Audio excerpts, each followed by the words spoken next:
അതിനാരാവിടെ വേലക്കാരൻ? ഞാൻ വക്കീലിന്റെ ബന്ധുവാ. അതേന്ന്, ഞങ്ങൾ ബന്ധുക്കളായിട്ട് വരും. അതൊക്കെ പോട്ടെ. വൈകുന്നേരം ഞാൻ വരുമ്പോ മുകളിൽ ടാങ്കിൽ വെള്ളമില്ലെന്ന് പറഞ്ഞാൽ ഇവിടെ എന്തൊക്കെയാ സംഭവിക്കാന്ന് എനിക്ക് ഇപ്പൊ പറയാൻ പറ്റില്ല. എടോ കുഞ്ഞിക്കണ്ണ, ഇങ്ങ് വന്നേ. ഏത് വകയിലാ നീ എന്റെ ബന്ധുവാകുന്നത്? വേറെ ഒന്ന് രണ്ടാളോട് നീ ഇത് പറഞ്ഞതായിട്ട് ഞാൻ കേട്ടു, അതുകൊണ്ടാ ചോദിക്കുന്നത്. അതിപ്പം വക്കീലിന്റെ ഇളച്ചന്റെ. നിർത്ത്. എനിക്ക് ഓർമ്മയുള്ള കാലം തൊട്ട് നിന്റെ അമ്മയ്ക്ക് എന്റെ വീട്ടിൽ ചട്ടിയും കലവും കഴുകലായിരുന്നു പണി. അങ്ങനെയുള്ള തുക്കട ഫാമിലി അല്ലടാ Nenmara family. Don't repeat it bloody fool. അങ്ങോട്ട് മാറി.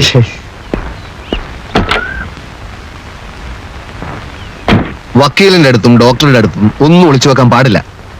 താനൊരാളെ കൊന്നു, പോലീസ് തന്നെ അറസ്റ്റ് ചെയ്തു, കേസ് കോടതിയിൽ വന്നു. കൂട്ടക്കേറിയെന്ന് താൻ പറഞ്ഞു ഞാൻ തന്നെയാണ് കൊന്നതെന്ന്. കുറ്റം ചെയ്തവന്മാരൊക്കെ അങ്ങനെ പറയാൻ തുടങ്ങിയാൽ പിന്നെ ഞങ്ങൾ എന്തിനാണോ ഈ കോട്ടുകൂട്ട് നടക്കുന്നത്? വിഡ്ഢിത്തായിപ്പോയി, മഹാവിഡ്ഢിത്തായിപ്പോയി. അഡ്വക്കേറ്റ് PS നെന്മാറ, എന്താണാവോ ഇദ്ദേഹത്തിന് വേണ്ടത്? കഴിഞ്ഞതൊക്കെ കഴിഞ്ഞു, ഒന്നും പേടിക്കണ്ട. തന്നെ ഞാൻ രക്ഷിക്കാം. എങ്ങനെ?